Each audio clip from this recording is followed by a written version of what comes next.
So you have to go back to the mid-'50s to find a season where Florida lost to both Tennessee and Kentucky in the same year. And Wow. it's been that long.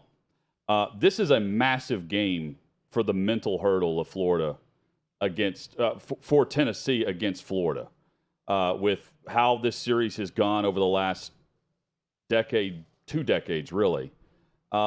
If they get over the Florida hump, knowing and just your observation of Tennessee thus far, they won at Pitt. Very good offense, very efficient, better on defense. We'll find out how much better as they get into SEC play.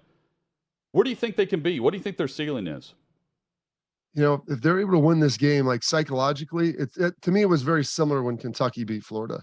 And because that was the third time in 5 years and they got that road win again, like you feel really good about it to where, yeah, you've won the majority of the games the last half decade. And like psychologically, that does something for you.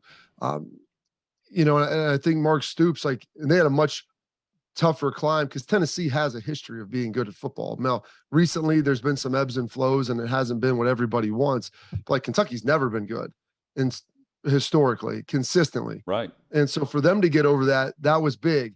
And so I think it's a little bit of the same thing with Tennessee. Like they win this game, you start looking around at the SEC East and Missouri and Vanderbilt. I mean, they're not world beaters right now. Florida is a little bit down. Obviously Georgia's good. South Carolina, isn't great.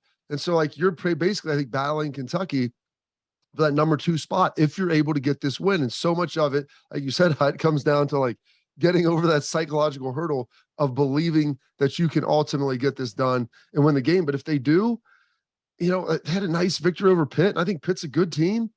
I would say, they could be a double-digit win. Like they're probably not going to beat Georgia, and that UK game is a toss-up. But I think 9 wins, 8-9 wins. They got Bama in there too. I would say 9 wins. I would say should be a pretty realistic expectation.